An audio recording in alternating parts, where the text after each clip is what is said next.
Oh, Senhor, Santo.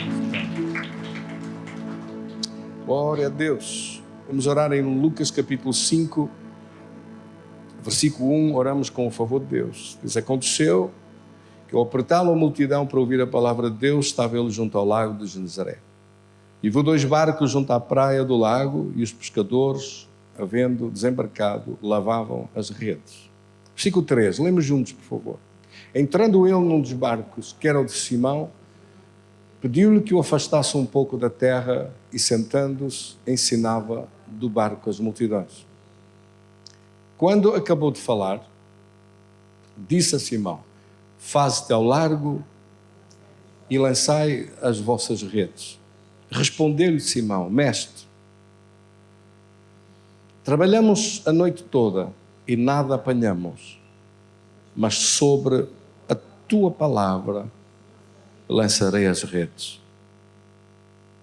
E fazendo isto, apanharam uma grande quantidade de peixes, de modo que as redes se rompiam. Então fizeram sinal aos companheiros de outro barco, que vieram ajudá-los. E eles depois vieram e encheram ambos barcos, de maneira tal que quase iam a pique. Vendo isto, Simão Pedro prostrou-se aos pés de Jesus, dizendo: retira-te de mim, Senhor, porque sou um homem pecador. Pois à vista da pesca que fizeram, o espanto se apoderara dele e de todos os que com ele estavam, bem como de Tiago e João, filhos de Zebedeu, que eram seus sócios. Disse Jesus a Simão: não temas, e agora em diante serás pescador de homens. E arrastando eles os barcos para a terra, deixaram tudo e o seguiram. Querido Senhor, damos-te graças desta maravilhosa palavra da apresentação do teu reino, Senhor. Este é o cartão de visita do teu reino, a apresentação do teu reino, não com palavras, mas com demonstração de poder. Ajuda-nos a viver no teu poder, a não ter palavras somente, mas muito mais do que palavras. Poder que demonstre a verdade, a manifestação visível daquilo que as palavras declaram. Nós te agradecemos, querido Espírito Santo, porque és tu que tornas isto possível aqui, Senhor. És tu o poder de Deus que está presente em nossa vida. És tu, Deus, que reinas em nossa vida, não só em nossos corações, mas em todas as áreas da nossa vida, em todas as circunstâncias da nossa vida. Vem dirigir a nossa vida, em nome de Jesus te pedimos. Graças desta palavra hoje aos nossos corações, em nome de Cristo, Senhor. Amém. Graças a Deus. Tenha a gentileza de sentar.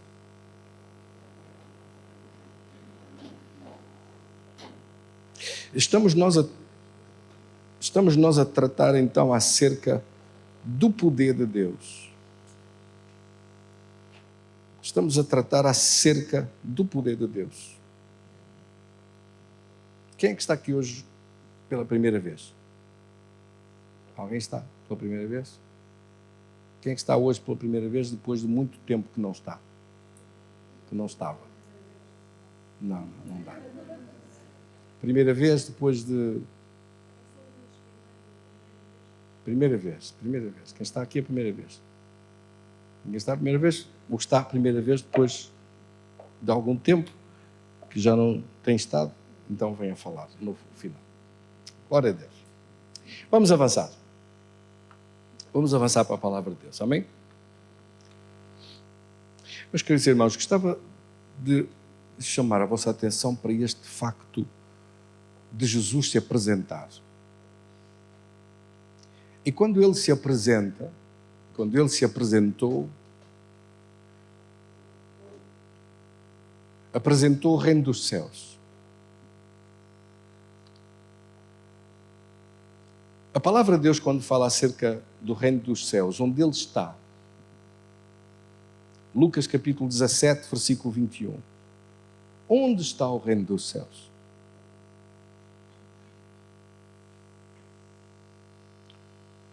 Leia comigo. Nem dirão, ei-lo aqui ou ei-lo ali, pois aqui diz o reino de Deus, o reino dos céus está dentro de vós. Quando Jesus pregava às multidões, ou ensinava, e dizia, chegou até vós o reino dos céus. E ele falava sobre o reino dos céus, sobre o reino que vem dos céus e vem reinar sobre esta terra. Eu sei que aqueles que creem na Bíblia, que creem na palavra de Deus, sabem que um dia esse reino será implantado sobre toda a terra. Não tenha dúvidas. No livro do Apocalipse está escrito claramente isso. Principalmente no capítulo 19 e no capítulo 20. O reino dos céus vem e é implantado, não só no Apocalipse, muitíssimas escrituras demonstram isso, que Jesus virá a reinar, que um só será o Senhor e Rei sobre toda a terra. Mas enquanto esse tempo não chega, enquanto Jesus não está visivelmente a reinar sobre as nações, para acabar com esta pouca vergonha que são os governos do mundo, esta pouca vergonha que é a ONU nem de propósito, o nome ONU.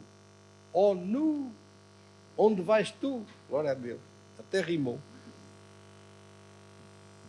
É só fachada. São coisas que são impressionantes. Dos ditames, das leis, das decisões, algumas e muitíssimas delas vergonhosas, e de tudo o que é feito nessa terra. Um dia Jesus será rei sobre toda a terra. Zacarias no capítulo 14 diz isso claramente. Se o irmão quiser ver, no capítulo 14 de Zacarias está escrito claramente lá, que Jesus reinará sobre toda a terra. Um só será rei. Um só será o Senhor sobre toda a terra. Este não é o nosso tema hoje, por isso nós não vamos tomar muito tempo com isto, mas só para vos lembrar que os irmãos, graças a Deus, sabem, têm conhecimento da palavra de Deus, para vos lembrar que um dia virá esse rei e reinará sobre toda a terra. Amém? Zacarias capítulo 14, versículo 9, diz, o Senhor será rei sobre toda a terra. Naquele dia, um só será o Senhor, e um só será o seu nome.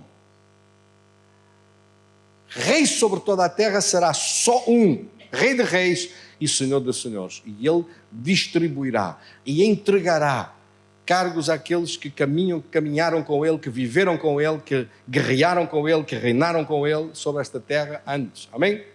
Esse é o tempo da recompensa de Deus, chamado nas Escrituras como o tempo extraordinário da recompensa de Deus, que agora você faz aqui por Jesus. O serviço que você presta para Jesus. Assim, mas eu não estou a servir Deus. Está. A forma mais básica, mais simples de servir Deus é a sua oferta. É quando você fala a outras pessoas acerca de Jesus e comunica acerca do seu poder. E como traz alguém dizendo, Jesus cura-te, Jesus salva-te, Jesus livra-te, Jesus abençoa-te. O poder de Deus na nossa vida.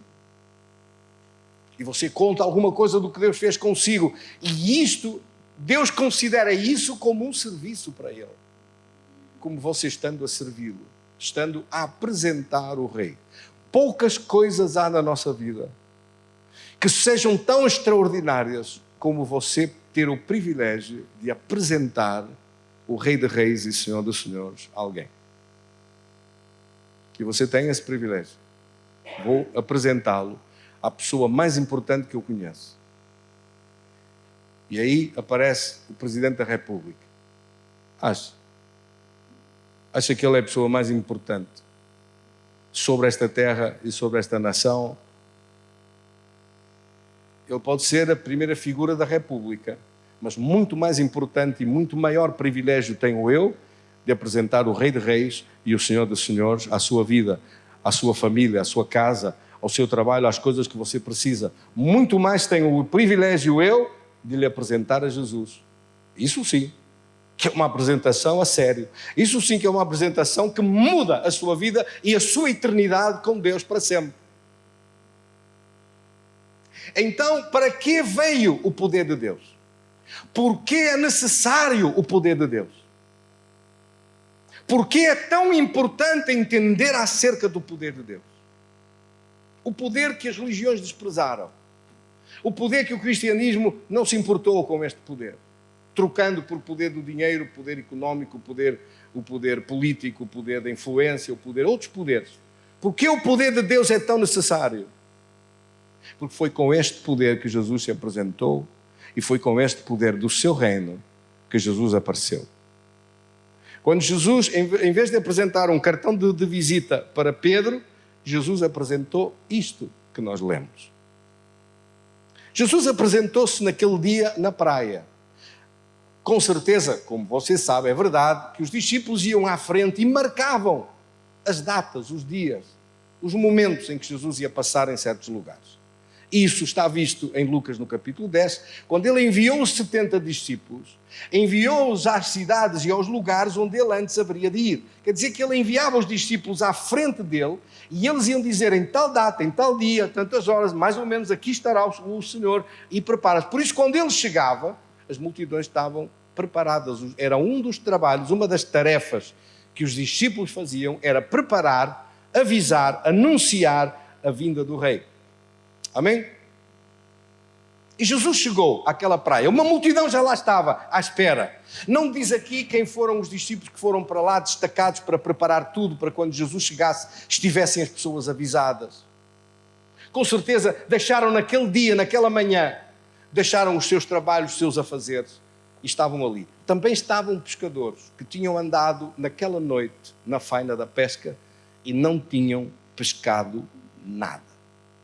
Jesus apresentou-se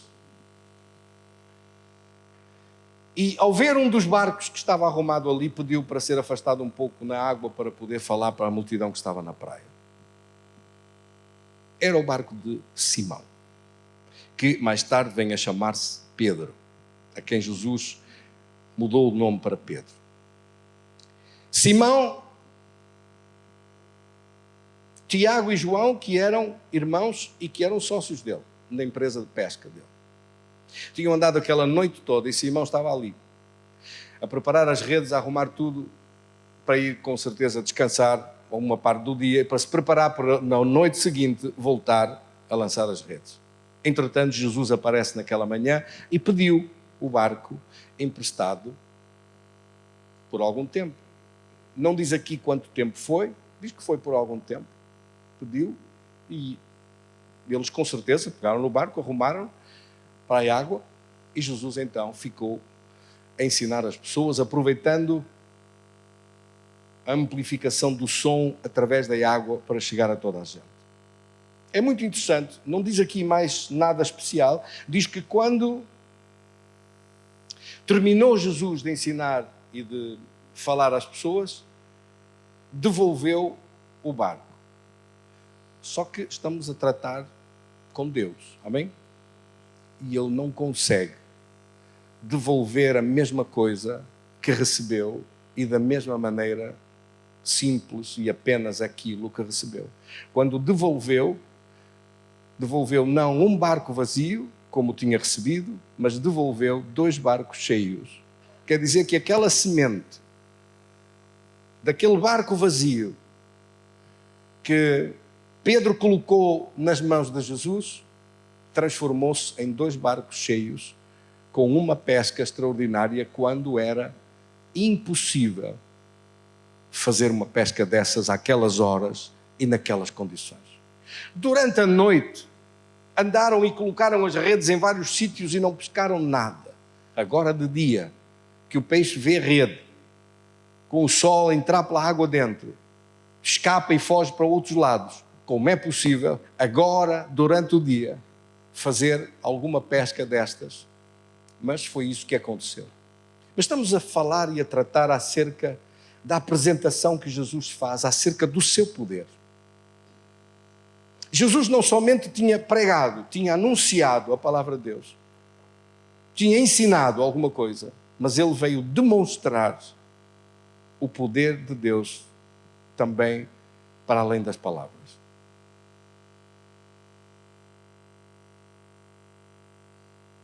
Ou seja, o que nós estamos aqui a verificar, o que nós estamos aqui a ver, é que o cartão de visita que Jesus entregou para Pedro não foi uma pregação, não foram umas palavras, que Deus nos ajuda a todos nós. Amém? a não só saber falar, e saber ensinar, e saber pregar, e saber anunciar a Jesus, mas muito mais que isso, logo a seguir, ele fez uma demonstração do que era o poder de Deus. Quer dizer, se Jesus ensinou sobre o poder de Deus, a seguir ele demonstrou o poder de Deus. Se Jesus falou acerca do poder de Deus, logo depois, ele mostrou o que era, o que representava, o que conseguia fazer com este poder de Deus a operar na sua vida em favor daqueles que o estavam a ouvir. Amém, irmãos? Pedro estava ali e ouviu. Será que ele continuou na mesma a arrumar as redes, a preparar as redes, a reparar alguma rede rota, alguma coisa? Não diz mais nada sobre isto. Mas ele continuou ali presente. Com certeza ouviu o que Jesus falou.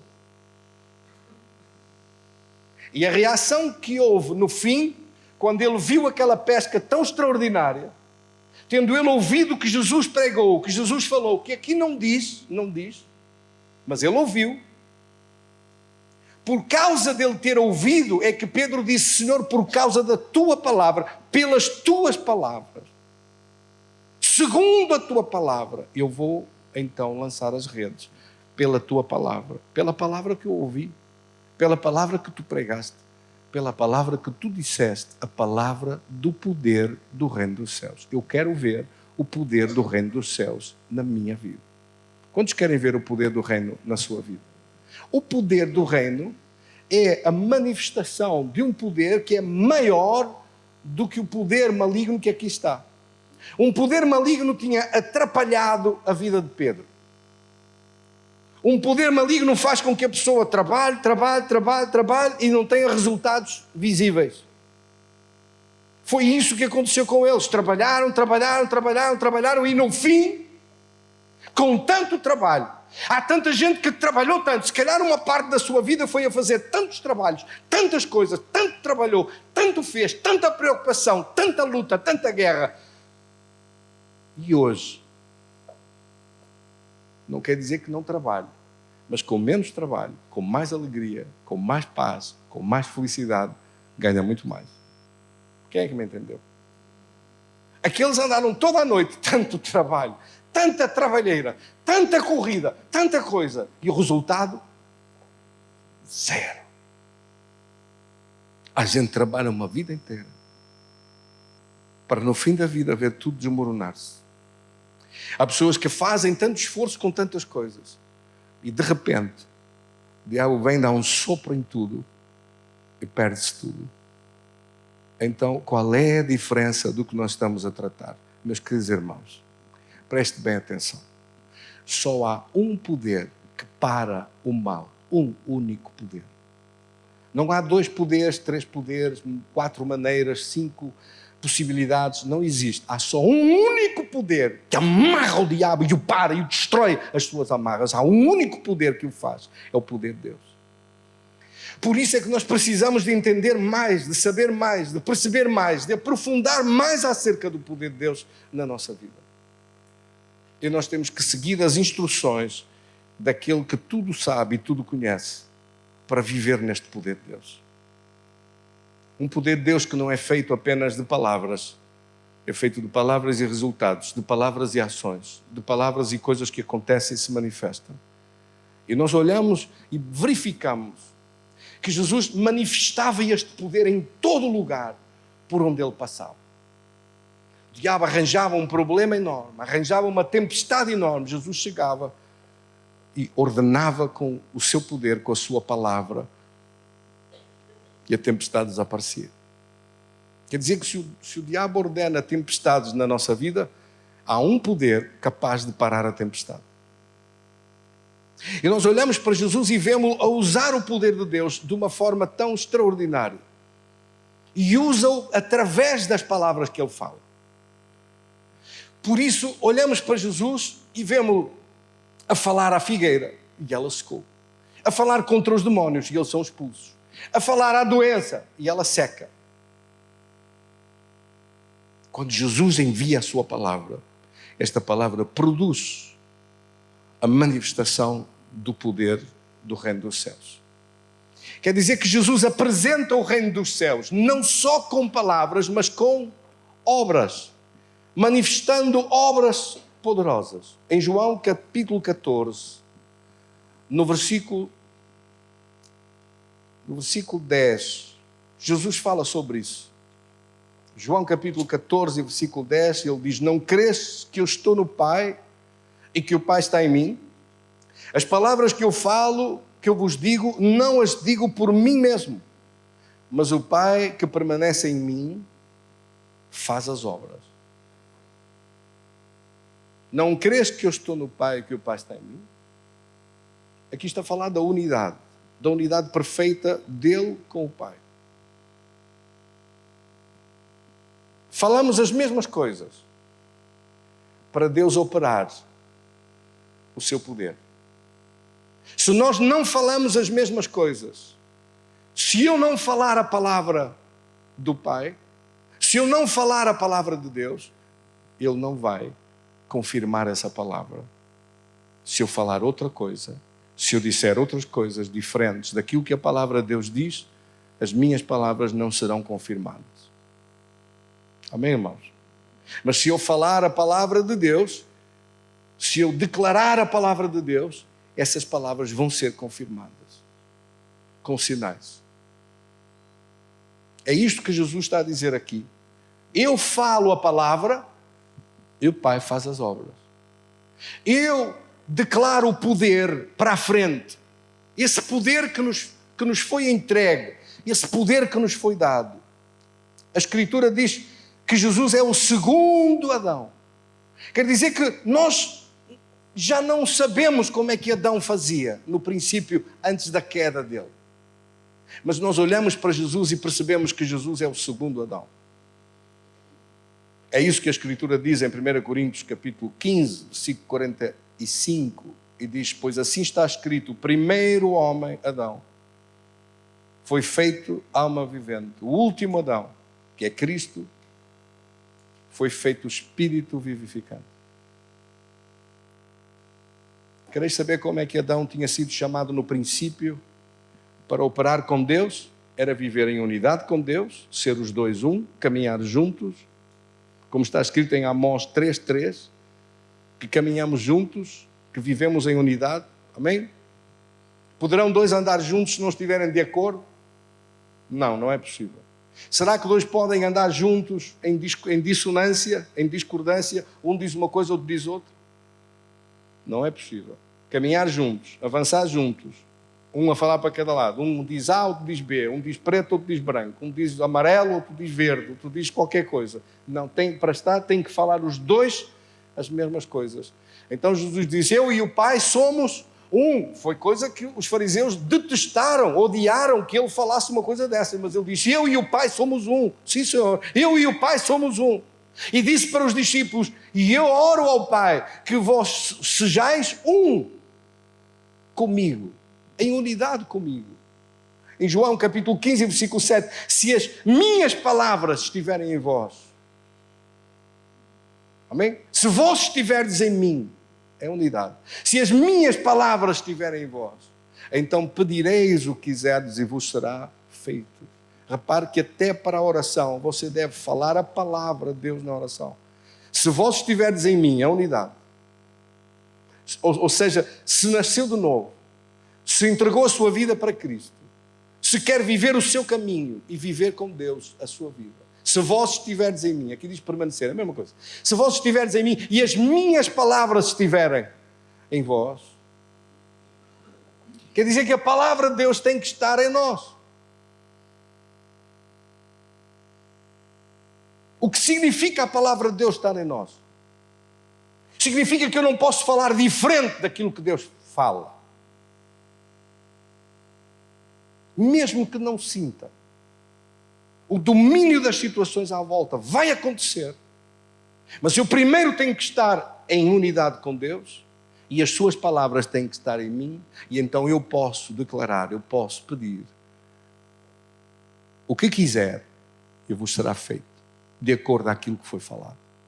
Se eu falar igual. Se eu falar igual. Vamos dar um exemplo, porque um exemplo vale mais que 1000 palavras. A pessoa fez análises, foi ter um relatório médico complicado. Vou pôr em causa ou duvidar daquilo que o médico disse? Não. Mas tenho o relatório de um lado e tenho a palavra de Deus do outro lado. E a palavra de Deus do outro lado diz que na cruz Jesus levou a doença e que pagou um preço tão grande para que eu fosse livre da maldição da doença. A maldição da enfermidade foi cravada na cruz no corpo de Jesus. E essa maldição, eu já estou resgatado dessa maldição. Gálatas 3,13 diz que nós fomos, que Cristo nos resgatou da maldição da lei, fazendo-se maldição em nosso lugar. Quer dizer que Ele levou a maldição da doença, levou a maldição da pobreza, levou a maldição da condenação, levou sobre si mesmo aquilo que eram as maldições que o diabo gostava de colocar sobre a minha vida e sobre a sua vida. E Ele levou essa maldição. Então eu tenho que declarar que eu já estou livre, resgatado, porque um preço de resgate foi pago.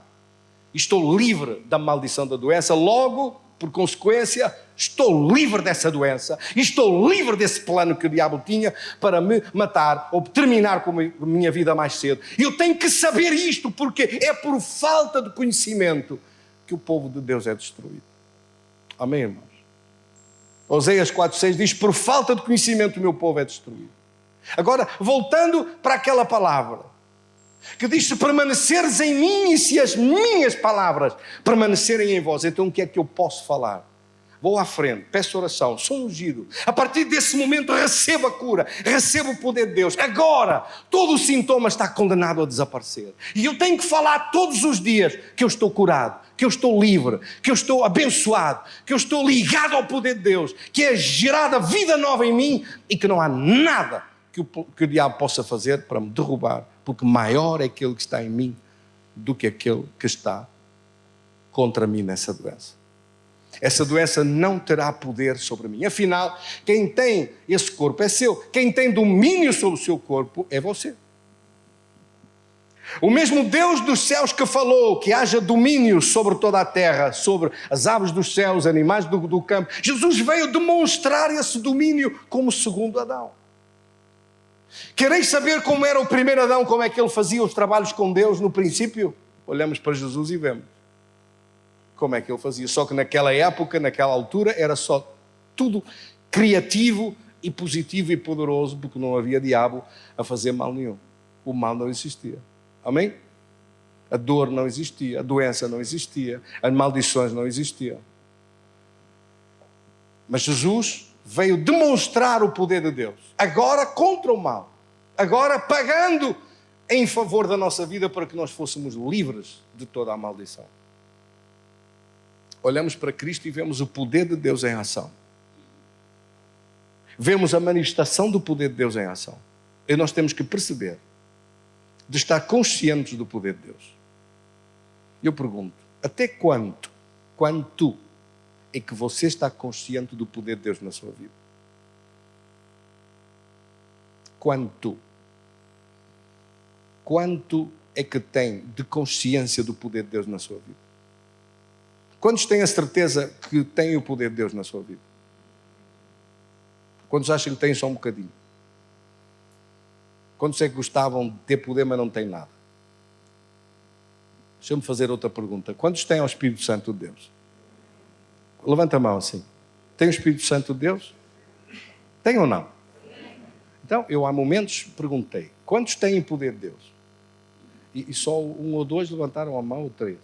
E agora perguntei, quantos têm o Espírito Santo? Levantaram todos. Tem o Espírito Santo de Deus, está deixado no Espírito Santo. Ora em línguas, é capaz de ter a certeza disso. Tem a certeza? Levanta outra vez a mão.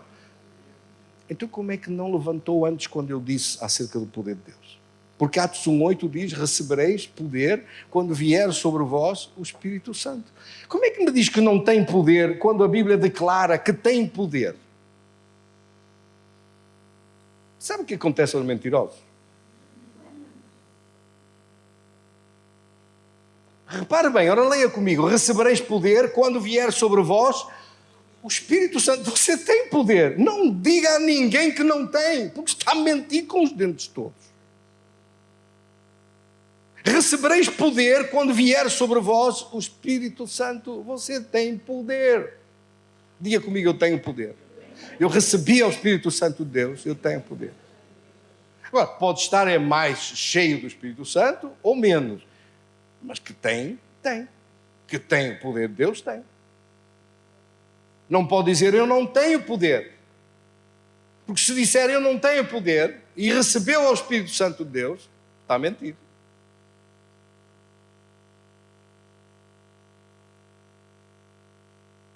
Eu, se fosse o pastor, tinha poder, mas eu não tenho. Está a mentir. Você tem poder.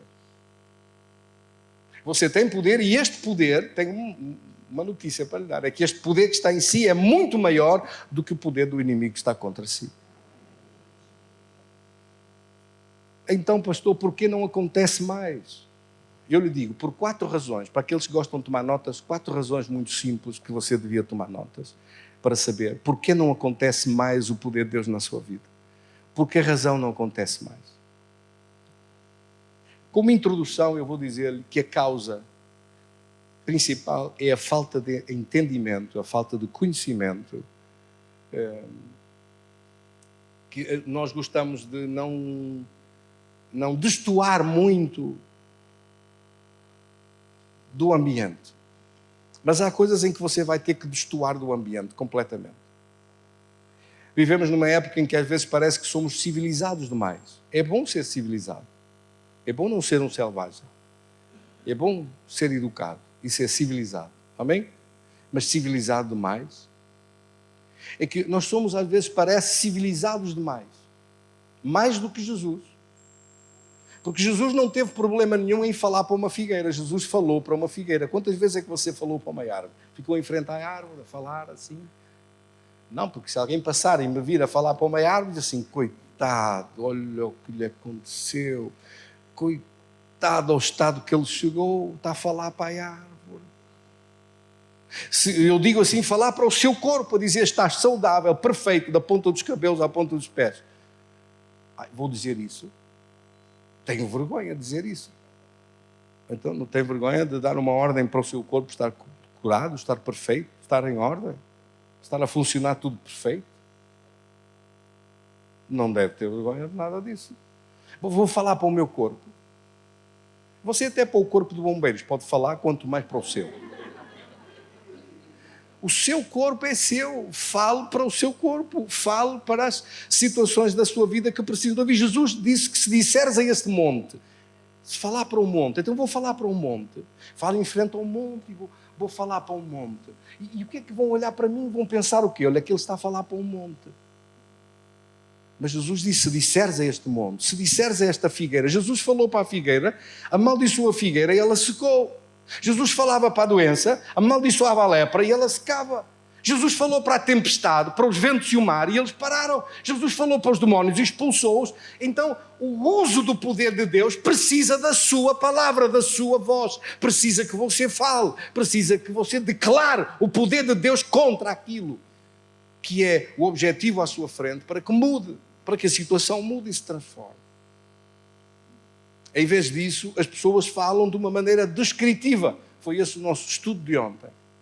Falam de uma maneira descritiva, somente a contar o que veem, a contar como se sentem, a dizer o que se passa, olha, aconteceu isto, aconteceu aquilo. Se faz uma espécie de reportagem. Mas o poder de Deus não opera por reportagem. O poder de Deus opera por alguém que sabe aplicar uma palavra criativa sobre o que quer que aconteça e que ordena o poder de Deus para acontecer uma mudança e acontecer uma transformação. Assim que o uso da palavra acerca do poder de Deus é um uso qualificado no sentido criativo, em que você ordena para acontecer, que você dá uma ordem para ser parado os ventos e o mar. Senão, o poder de Deus está em si, mas está adormecido, está parado. É esta, concretamente, a mensagem que está naquele texto maravilhoso do estudo sobre a tempestade em Marcos, no capítulo 4. No capítulo 4, Jesus mandou-os para o outro lado e eles foram, mas pelo caminho, pelo meio da viagem, levantou-se um grande temporal. Marcos, no capítulo 4, no versículo 37, diz: um grande temporal se levantou e Jesus estava no barco a dormir. O poder de Deus estava ali, mas estava adormecido. O poder de Deus, se estiver em si, mas estiver adormecido, não vai produzir nada. Quem é que me entendeu? O poder de Deus pode estar em nós, está em nós. Nós recebemos o poder de Deus, mas ele pode estar adormecido, pode estar inativo, pode estar sem estar a ter uso. E a Bíblia diz que devemos ser praticantes da palavra e não somente ouvintes.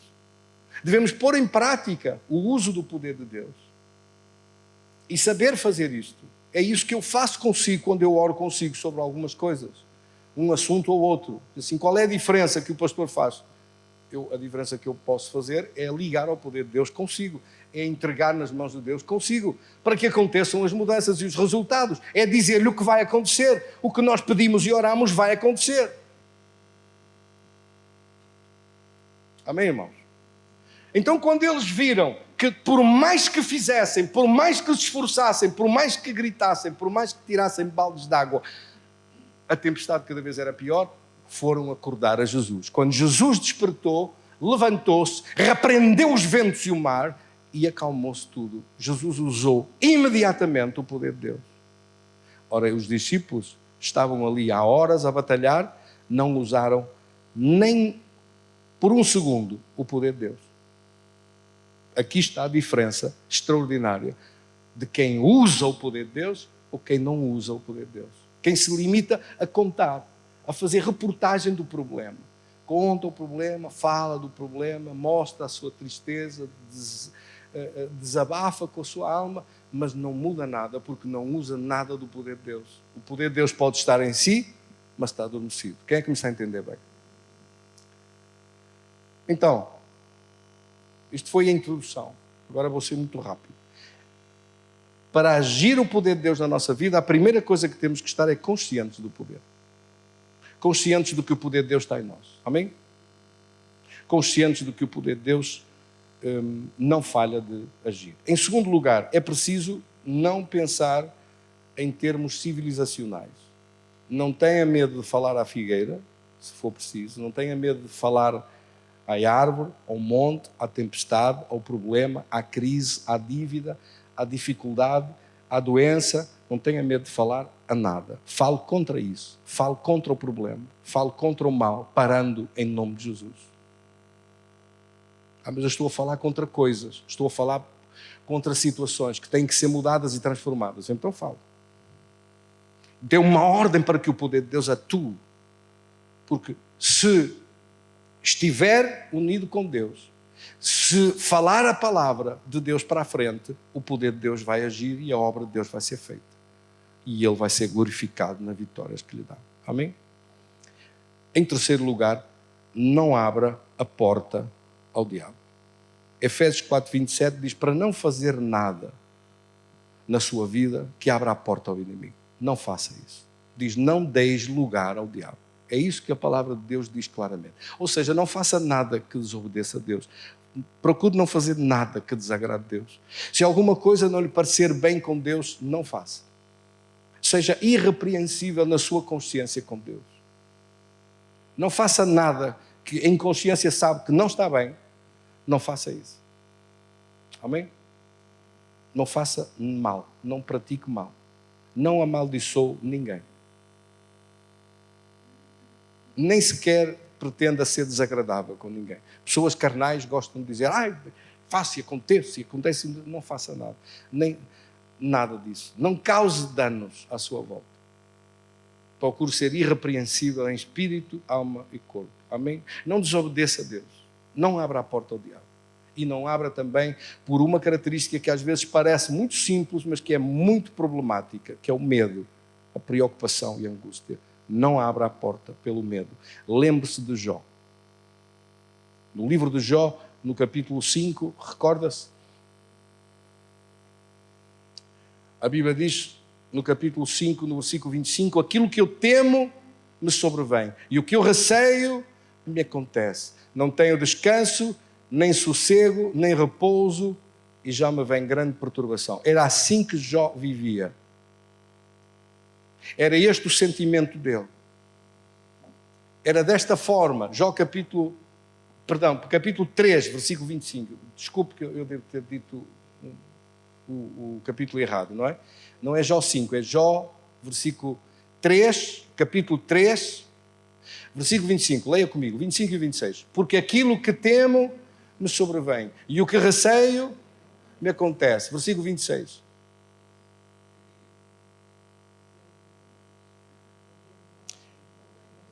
Não tem repouso, nem sossego, nem descanso, mas vem a perturbação. Era este estado em que ele estava a viver. Era assim que vivia Jó. E isto é uma porta aberta para o inimigo entrar. A carnalidade, viver com medo, viver com, de qualquer maneira, desobedecendo Deus, fazendo o que lhe dá na realíssima gana, é a porta aberta para o diabo entrar e fazer as neiras ele. Impor o seu domínio ele, e não ser o domínio de Deus na nossa vida. Amém? Por último e por fim, mantenha sempre o inimigo debaixo dos seus pés. Lembre-se que o poder que Deus nos deu é um poder para pisar serpentes, escorpiões, toda a força do inimigo, e nada nos fará dano algum. Tenha a gentileza de ficar de pé e vamos orar os dois, vamos orar juntos. Diga assim comigo, em nome de Jesus. Eu estou consciente do poder de Deus. Eu estou consciente de falar às situações, de ordenar a montanha desaparecer, de ordenar a doença de secar e não desobedecer Deus, de modo a abrir a porta ao inimigo. Mas declaro em nome de Jesus que o poder maligno está debaixo dos meus pés, porque o Senhor me deu poder para pisar serpentes, escorpiões e toda a força do inimigo, e nada me fará dano algum. Declaro a minha fé no poder de Deus, a minha confiança no poder de Deus, a certeza que eu tenho que o poder de Deus não falha, que a presença de Deus opera e que o Senhor abre caminho à minha frente para me fazer avançar e me fazer triunfar. Senhor, ajuda-me dia após dia a viver no teu poder, na tua presença, a apresentar o teu reino, não só com palavras, mas com demonstração do teu poder. Assim eu peço hoje, em nome de Jesus, em nome do Pai, do Filho e do Espírito Santo. Amém. Graças a Deus, graças a Deus. Queria dizer uma palavra de agradecimento a estes jovens e às crianças